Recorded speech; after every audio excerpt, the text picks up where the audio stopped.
Hi folks, Joey Ricard with TrackSideScenery.com. Welcome back. In this video, we're going to start talking about making model trees. I use the word start because our goal is to cover a wide variety of trees over the course of several videos. But let's be honest here, there's a lot of different types of trees you can model, from the lush green foliage of the warmer months to the beautiful fall colors of the changing seasons. The trees you pick for your railroad all depend on the area that you're modeling. Tall trees, short trees, a single tree, or maybe a whole forest. Deciduous tree, evergreen tree, maple tree, oak tree, pine tree, brown tree, green tree, honey tree, even a family tree. It all starts with how we identify the types of trees that we want to model. Well, for me, it always comes back to the basic size, shape, and silhouette. I may not be worried about the specific species of tree, but once I find the look I'm going for, it all comes down to considerations. What do I want and what do I need for my layout? Do I have a single tree or a small section, or am I trying to populate a whole mountainside? Yep, there's a lot of considerations. For this particular video, I'm going to demonstrate a method that I use for making trees quickly. I call it quick trees. Because the word quick is always relative to what you're doing, I use this very same method to not only make background trees, but make very nice foreground trees. With that said, let's establish what we're actually doing with these quick trees. Well, duh. Obviously, I needed to make them quickly.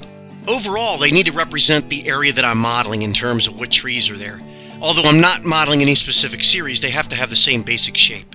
If you've shopped around, you know there's a lot of commercially available tree kits out there. Some of them go together pretty quick. Just remember that expensive is a relative term. We're going to keep the cost down on this project, and we're going to make these trees with a combination of natural materials and budget supplies. There's always one guy out there that questions whether we can find something in nature that would represent a real tree. Can we? I don't know, you tell me. There's a lot of different plants, trees, and bushes you can use for your tree trunks and armatures. It's all about how the shape itself represents a real tree. You're probably not going to find anything that's exact. That's why it's just a representation that matters. So just how hard is it to go outside and find plants like this? I don't know. Let's go for a quick walk and see if we can find something. Well, if I haven't done my homework, this may take a while. Alright, 3 priests walk into a bar. Nah, I'm kidding. Yeah, I wouldn't do that to you. Oh, look at that. Now, to be fair, I don't know what these particular plants are called. I've used them for years, and I've asked about 10 different people what they are, and I've got about 10 different answers. So if you know what they are, feel free to leave a message in the comment box. Alright, this is a basic material list, and you can stop the video if you need to jot it down. Of course, as you watch the video, you're going to see things you might want to grab before you start. Plastic bin, cardboard box, beer, chips. You may notice the plants I'm using are rather large, and that's because I'm doing this in O scale for the project I'm working on. Yes, absolutely, the same method works great with smaller scales. Obviously, you'd use smaller plants and smaller portions. If you have watched any of our videos before, you know we jump right in because we have faith that you can keep up. This is standard household furnace filter, nothing more. As you'll see in the next few minutes, the furnace filter strands are going to be used to represent smaller branches. Also, it's going to be what holds the foliage on the tree. As I always say, this isn't rocket science, so really I'm just cutting pieces into small squares and then separating the layers. Take note of how I pull the single layer of furnace filter apart, how I'm pulling on the strands. Don't forget to make a lot of this stuff to have it ready. Ah, there they are. Remember those single plants we pulled from the field down the street? What we're going to do is put them together. We're putting pieces together to create a single tree, so it looks like it only has one trunk. Put the pieces together and arrange them in such a way that it looks like a natural tree. There are occasions that I only make one side of the tree full because the tree might go up against a backdrop or something like that. Either way, try to make it look natural. Once I get it together and it looks half decent, I'll start breaking off branches and trimming and shaping. I'm trying to make it look as natural as possible.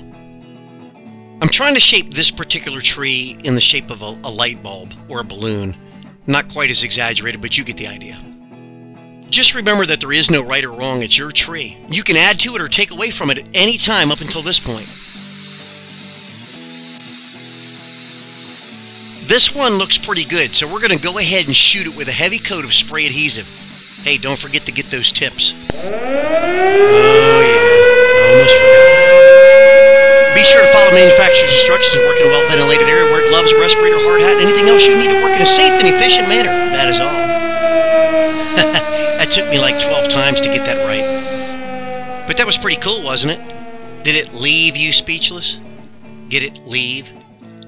Oh, come on! Alright, once you get a nice heavy coat on the tree, let it set up for a few minutes, and that time is going to vary. This is the part of the operation that takes the most practice. At first, it's going to be tricky trying to pull the strands apart, make them look natural, and get them on the tree before it dries. Believe me, I of all people have no patience. Once you practice on a couple trees and you become comfortable with doing it, it goes really quick and easy.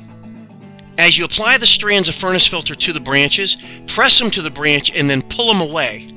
Although we're not making a weeping willow tree, the only analogy that I can come up with is press the furnace filter strand onto the branches and pull away, and it's going to leave a wisp off the edge of the branch. It's almost going to resemble a weeping willow tree, but you'll trim that later.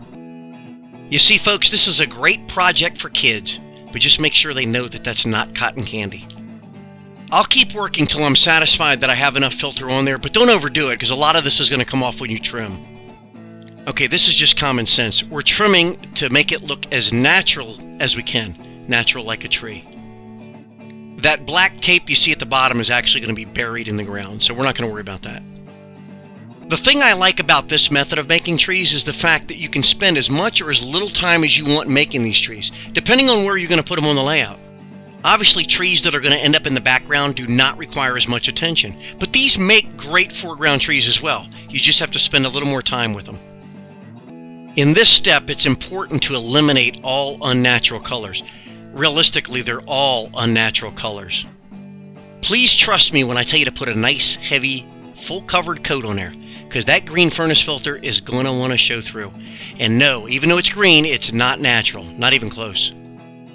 I don't know if you can tell or have even noticed that it's not one single tree I've been working on through the course of the video thus far. It's actually a bunch I'm making at the same time. After we get a nice full coat of paint on there to cover up all that unnatural color, we're going to go back through and adjust again. We're cutting anything that looks unnatural. Long strands, out-of-place strands, and loops. Don't put the scissors away. We'll need them again. Wow! Cheap, sticky hairspray. You're going to need lots of it. I'm sure you noticed I haven't talked much about the type of ground foam. That's because it's nothing special. It's just Woodland Scenic's fine ground foam. If you'll notice in my videos, I don't describe every little tiny action I'm doing. There's no need for it. I have faith in you. I mean, frankly, I'm just sprinkling green stuff on some furnace filter stuck to a tree branch and spraying it with hairspray. Wow. Your wife, or husband, or partner is going to think you're crazy. But that's okay. Let them think you're crazy because you built these trees on the cheap. They look decent and they're not puff balls. And I'll say it again. Depending on where you put this tree on your layout, that will justify how much time you spend with each tree. Just do your best to trim out any knots or any unnatural looking areas. If and when you get matted down areas, that's easy to fix. All you need to do is take two sharp instruments like two toothpicks and do some tussling to try to pull the matting apart. Once I'm done with the work session and I have a bunch of trees done, I can go back over them all at once, but this will be after they're dry and they've had a chance to settle. As you can see here, you can cover a lot of ground in a short time with this particular method of making quick trees. There's a lot of methods out there that offer varying degrees of realism and detail when it comes to making model trees. The method you choose to make your model trees usually starts with those very considerations we talked about at the beginning of the video. I hope this will leave you with something to think about. Get it? Leave? Ah, come on! For this edition of Sidetracked, I want to talk about an event we attended recently. I'm talking about the Fine Scale Model Railroader Expo, and this year was held in Scranton, Pennsylvania. Now, I'm not kissing anybody's when I say this, but it was one of the best events that I've ever been to. This event is host to some of the best model building in the world, some of the best I've ever seen, and that includes magazines and video. I know, I give compliments all the time, for no reason at all, to anybody and everybody. I ate pizza and cake the other night and Doreen doesn't know about it. Oh, come on, where's that buzzer now? All joking aside, I got to see the model work of some of the guys that inspired me over the years. And I got to meet some of the guys that have inspired me. You know who you are. Who's this guy? And just as important, we got to hang out with a bunch of old friends and meet a lot of new folks too. Some of the gang from Model Railroad Hobbyist Magazine and Train Masters TV were there. Now, I don't know how this happened, but somehow Barry roped me into working one of the video cameras for him during the kit bash. I'm kidding. I had a blast doing it, and Barry, I'd be your second shooter anytime. Thank you. I want to thank my friend Rich for coming out and helping me during this event.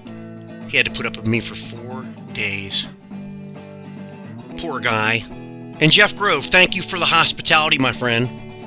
And of course, I got to give a shout out to one of my favorite winners of the night for best tie or something like that. I'm kidding. Thanks, Randy. I want to personally thank Jimmy D for inviting us to the show, and I want to thank all the rest of the guys for taking care of us while we were there. I'm serious. I think some of these guys would have given us the shirt off their backs. Not that I would want to see that, but now, really, folks, I just can't describe the level of hospitality and friendliness and accommodation that these guys give to not only their attendees, but the vendors as well. Thanks for hosting a great event, and thanks for inviting us. We had a blast, and we'd love to come back.